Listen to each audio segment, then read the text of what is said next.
Sanibonani bafethu lo okhulumayo ukhulekani unganximalo abaningi bamazi uNkurayza. Sikhona ke lapha ke siwumuntu bahasilazi sithi nje showcase your talent ungawuthola ke umuntu bahasilazi einkundleni zokuxhumana laphana usearch nje umuntu bahasilazi.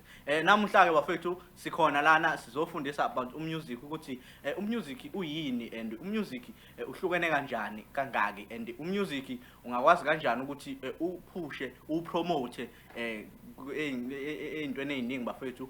Sizoqala nje ngokuthi siwuchaze umusic ukuthi uyini umusic bafethu. Umusic ke bafethu siyazi ukuthi ke umusic imisindo ehlukahlukene bese ke lo msindo uyayenza lo msindo ukuthi ihlangane kugcine kuphume umsindo owodwa, umsindo omnandi ojabulisa imizwa yomuntu njengoba umusic siyazi ukuthi siwukhanda through imizwa yomuntu. Bafethu ake sithi shwi ngayitolo masibuya sizobe sesibheka kabanzi ukuthi umusic wona uhlukene kangaki and upromote kanjani umusic wakho yonke indawo. Njengoba ngishilo ke mluleli sesibuyile laphana emakethe ke njengoba bengishilo ukuthi masibuya ngapha sizobe sesichaza ukuthi umusic ke uhlukene kangaki. Sichaza lapho ukuthi upromote kanjani.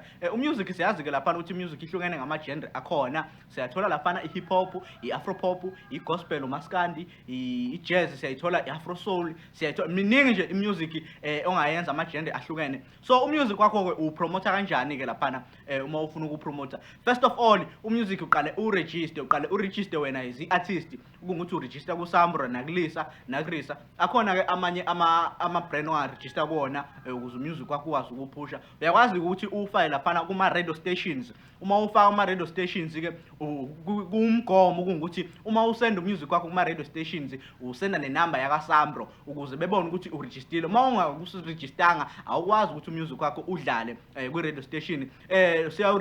Umusic siyawuphusha laphana kuma internet stores, singabala laphana Google, sibale laphana yonke indawo nje ola ungawuphusha khona umusic wakho. Uphinde laphana through ama events, uhambe laphana ama events uvakashela abantu uperform umusic wakho ukuze abantu bewuthande umusic wakho, ubonakala ukuthi umusic wakho upromote kanjani. Siphinde laphana singabala nokuthi kuma media laphana ungakwazi ukuthi upromote umusic wakho kuma TikTok, go WhatsApp, go Facebook, go Instagram, go Twitter. Mlalela ngapha lapho ngasekhaya ake sithi shwi ngapha ey'tolo masibuya ke mina ngizobe sengivalelisa. Sibuya kanjalo ke mlaleli lapho ngasekhaya sithi nje manje umuntu bahasilazi showcase your talent. Njengamanje bafethu mina sengiphuma kanje ngikhona lapha einkundleni zokuxhumana ungangithola uNkurayza ngimalo ku Facebook, WhatsApp nawo ukhona 0717212043. Umuntu bahasilazi ukhona lapha einkundleni zokuxhumana usearch nje uthi umuntu bahasilazi. Uma ukuthi nawe mfethu una umbono ngalihloko kade ngisikhuluma namhlanje ungakwazi lapha ukuthi ucommente kuwo lapha ipage lo muntu bahasilazi. Bafethu danke.